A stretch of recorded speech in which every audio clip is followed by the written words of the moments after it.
Le monde, tel qu'on le connaît, a changé du tout au tout. Barry Allen, membre de la police scientifique de Central City, se retrouve soudainement plongé dans une réalité où il ne possède plus les incroyables pouvoirs qui ont fait de lui le Flash, et où une guerre sans merci fait rage entre les Amazones et les Atlantes menée par Wonder Woman et Aquaman. L'Europe est déjà tombée, et le reste du monde menace de la rejoindre alors que les derniers super-humains de la Terre se décident à se rassembler pour contrer la menace. Les forces armées se rassemblent, Cyborg tente de faire entendre raison à ses semblables, et Barry parvient à rentrer en contact avec le Batman de ce monde, qui n'est autre que le docteur Thomas Wayne ayant vu son fils Bruce assassiné à sa place le fameux soir fatidique. Barry réussit de justesse à convaincre ce Batman extrême de croire en son histoire et de l'aider à regagner ses pouvoirs en reproduisant l'expérience qu'il lui a accordée il y a longtemps, mais sans résultat autre qu'une brûlure presque fatale. Et alors que le temps passe et que les souvenirs de Flash de l'ancien monde se morcellent peu à peu, il lui apparaît clairement que la seule personne responsable de tout ce cauchemar n'est autre que le Néga Flash, Zoom.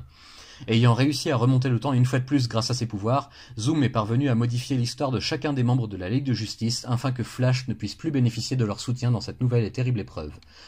Tenant enfin le véritable Flash à sa merci, Zoom s'apprête à savourer une victoire inéluctable alors que le monde va être englouti par la guerre des super-humains, mais au dernier moment, une étincelle d'espoir survient et le Flash renaît enfin de ses cendres, prêt à tout pour empêcher l'altération temporelle. Mais alors qu'il vient de vaincre Zoom pour de bon, Barry se retrouve confronté à une vérité brutale qui manque de le terrasser, et si depuis le début tout était de sa seule faute?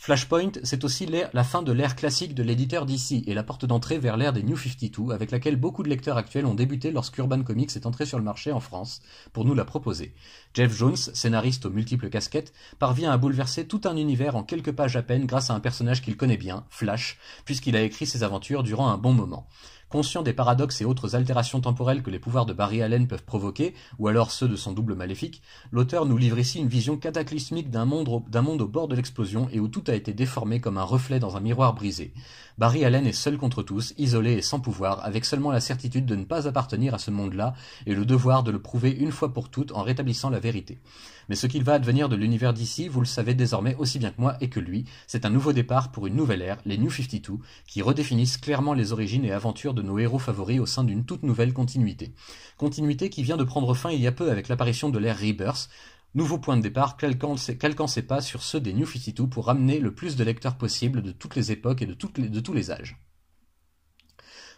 Pour moi, vous parler de Flashpoint et avant ça de Brightest Day, c'était un passage obligé pour rendre hommage à l'ancien univers DC classique, avec lequel ma génération a pu grandir et s'émerveiller, tant en lecture qu'à la télé. Désormais, plus rien ne sera jamais plus comme avant, alors entrez sans hésiter dans DC Rebirth et profitez bien du voyage en regardant de temps en temps en arrière pour vous rendre compte du chemin parcouru.